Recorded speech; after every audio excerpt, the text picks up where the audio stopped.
Hello friends, कैसे हैं आप सब। स्वागत है आपका हमारे यूट्यूब चैनल पर एक बार फिर।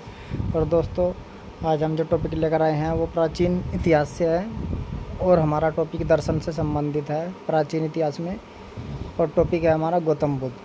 ठीक है फ्रेंड्स, तो आज गौतम बुद्ध के हम महत्वपूर्ण पर्सन देखेंगे, टॉप 20 पर्सन।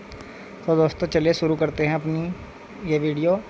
और महत्वपूर्ण पर्सन हैं जो सभी एग्ज़ाम में देखने को मिलते हैं। ठीक है फ्रेंड्स, तो चलिए देखते हैं। पहला पर्सन, महात्मा बुद्ध का जन्म निम्नलिखित में से किस स्थान पर हुआ था। ठीक है दोस्तों, तो महात्मा बुद्ध का जन्म निम्नलिखित में से किस स्थान पर हुआ था, तो निम्नलिखित में से लुम्बिनी नामक स्थान पर हुआ था। लुम्बिनी कपिलवस्तु। ठीक है दोस्तों, तो उसका सही आंसर है ए ऑप्शन, लुम्बिनी कपिलवस्तु में इसका जन्म हुआ था। ठीक है दोस्तों, तो पहले पर्सन का ये उत्तर है। चलिए अगला पर्सन देखते हैं।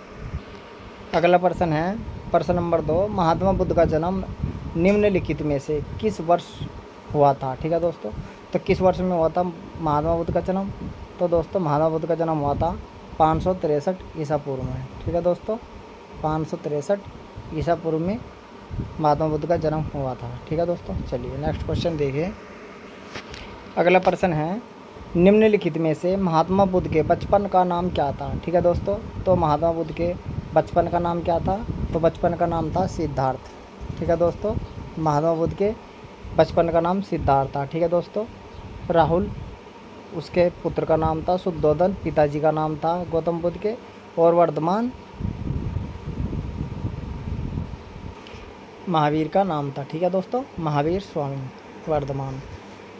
चलिए नेक्स्ट क्वेश्चन देखिए। अगला प्रश्न है, निम्नलिखित में से महात्मा बुद्ध के पिता का नाम क्या था। ठीक है दोस्तों, तो महात्मा बुद्ध के पिता का क्या नाम था, अभी हमने बताया अभी। तो उनके पिता का नाम शुद्धोधन था। ठीक है दोस्तों, उनके पिता का नाम शुद्धोधन था। ठीक है दोस्तों, और वे शाक्य वंश के शासक थे। ठीक है दोस्तों, तो महात्मा बुद्ध के पिता का नाम शुद्धोधन था। ठीक है फ्रेंड, चलिए अगले प्रश्न पर चलते हैं। अगला प्रश्न है, निम्नलिखित में से महात्मा बुद्ध की माता का नाम क्या था। ठीक है दोस्तों, तो महात्मा बुद्ध की माता जी का क्या नाम था, तो महात्मा बुद्ध की माता का नाम था महामाया देवी। ठीक है दोस्तों, महामाया देवी। ठीक है, और ये महाप्रजापति गौतमी उनकी मौसी थी। ठीक है दोस्तों, और यशोधरा उनकी, तो यशोदा गौतम बुद्ध की पत्नी थी और यशोधरा श्री कृष्ण की माता जी थी। ठीक है दोस्तों, चलिए अगला प्रश्न देखते हैं। अगला प्रश्न है, निम्नलिखित में से महात्मा बुद्ध की पत्नी का नाम क्या था। ठीक है दोस्तों, तो अभी हमने बताया महात्मा बुद्ध की पत्नी का नाम था यशोधरा। ठीक है दोस्तों, चलिए नेक्स्ट क्वेश्चन देखिए। अगला प्रश्न है, निम्नलिखित में से कौन सा महात्मा बुद्ध की पत्नी यशोधरा का नाम नहीं था। ठीक है दोस्तों, तो महात्मा बुद्ध की पत्नी का नाम यशोदा नहीं था। ठीक है दोस्तों, बाकी गोपा, बिंबा और भद्रकच्छ इनके नाम थे। ठीक है दोस्तों, चलिए नेक्स्ट क्वेश्चन देखिए। अगला प्रश्न है, निम्नलिखित में से देखना है कि कौन सा सही है। ठीक है दोस्तों, चलिए प्रश्न पढ़ते हैं। गौतम बुद्ध का परिनिर्वाण निम्नलिखित में से किस वर्ष में हुआ था। ठीक है दोस्तों, तो परिनिर्वाण हुआ था 483 ईसा पूर्व में। ठीक है दोस्तों, तो 483 ईसा पूर्व में हुआ था। ठीक है फ्रेंड्स, 483 ईसा पूर्व। चलिए नेक्स्ट क्वेश्चन देखिए। अगला प्रश्न है, गौतम बुद्ध की माता की मृत्यु कब हुई थी। तो गौतम बुद्ध की माता की मृत्यु हुई थी दोस्तों गौतम बुद्ध के जन्म के 7वें दिन। ठीक है दोस्तों, गौतम बुद्ध के जन्म के 7वें दिन। ठीक है फ्रेंड्स, चलिए अगला प्रश्न देखिए। अगला प्रश्न है, निम्नलिखित में से किस घटना का गौतम बुद्ध के जीवन पर कोई प्रभाव नहीं पड़ा। ठीक है दोस्तों, तो गौतम बुद्ध के जीवन पर शतरंज के खेल का कोई प्रभाव नहीं पड़ा। ठीक है दोस्तों, वे एक दिन विचरण करने के लिए जा रहे थे और उन्होंने देखा कि एक बूढ़ा आदमी है। फिर देखा उन्होंने एक बीमार आदमी है और एक उन्होंने मृत व्यक्ति को देखा। ठीक है, और एक सन्यासी को देखा। ठीक है दोस्तों, तो उन्हें 4 अवस्थाएं देखी और इन यहाँ से 3 अवस्थाएं हैं, ऊपर ये नहीं है। ठीक है, तो हमारा उत्तर यही होगा। ठीक है दोस्तों, डी, शतरंज का खेल का कोई प्रभाव नहीं पड़ा। ठीक है दोस्तों, चलिए अगला प्रश्न देखते हैं। अगला प्रश्न है, निम्नलिखित में से किस उम्र में महात्मा बुद्ध ने घर छोड़ दिया था। ठीक है दोस्तों, तो किस उम्र में घर छोड़ दिया था, 29 साल की उम्र में उन्होंने अपना घर त्याग दिया था। ठीक है दोस्तों, तो 29 ईयर में उन्होंने अपना घर छोड़ दिया। ठीक है दोस्तों, चलिए अगला प्रश्न देखिए। अगला प्रश्न है, बौद्ध ग्रंथों में महात्मा बुद्ध के गृह त्याग की घटनाओं को क्या कहा गया है? ठीक है दोस्तों, तो बौद्ध ग्रंथ में गौतम बुद्ध ने जब घर छोड़ा अपना तो उस घटना को कहते हैं महाविनिष्क्रमण। ठीक है दोस्तों, तो इसका ऑप्शन ए सही हो जाएगा। ठीक है दोस्तों, महाविनिष्क्रमण कहते हैं। चलिए अगला क्वेश्चन देखिए। अगला प्रश्न है, गौतम बुद्ध की मुलाकात अलार कलाम नामक शिक्षक से किस स्थान पर हुई? तो दोस्तों, गौतम बुद्ध की मुलाकात अलार कलाम नामक शिक्षक से वैशाली स्थान पर हुई। ठीक है, वैशाली नामक स्थान पर इनकी मुलाकात हुई। ठीक है, चलिए अगला प्रश्न देखते हैं।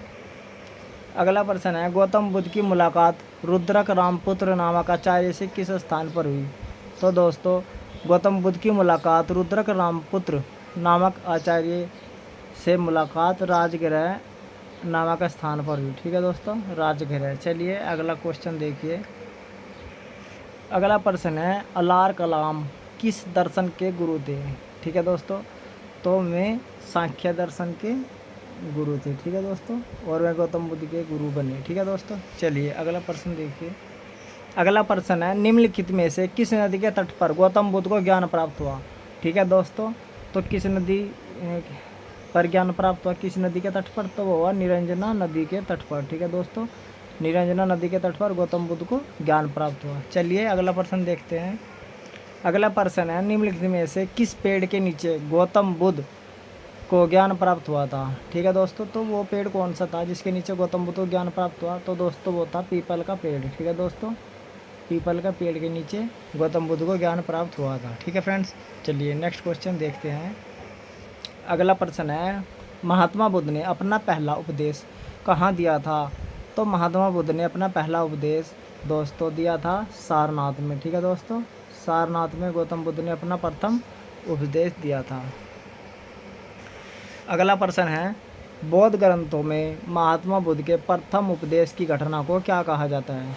तो दोस्तों, महात्मा बुद्ध को बौद्ध ग्रंथों में महात्मा बुद्ध के उपदेश को बौद्ध ग्रंथों में इस घटना को कहते हैं धर्मचक्र परिवर्तन। ठीक है दोस्तों, तो ऑप्शन सी होगा धर्मचक्र परिवर्तन। ठीक है दोस्तों, चलिए अगला प्रश्न देखते हैं।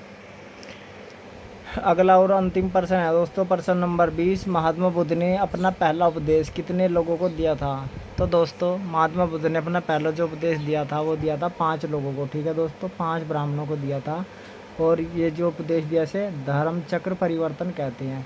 ठीक है दोस्तों, तो दोस्तों ये थे गौतम बुद्ध से जुड़े महत्वपूर्ण 20 प्रश्न, और ये इसका पहला पार्ट था। ठीक है दोस्तों, फिर मिलेंगे इसके दूसरे पार्ट में, तब तक के लिए धन्यवाद, फिर मिलेंगे।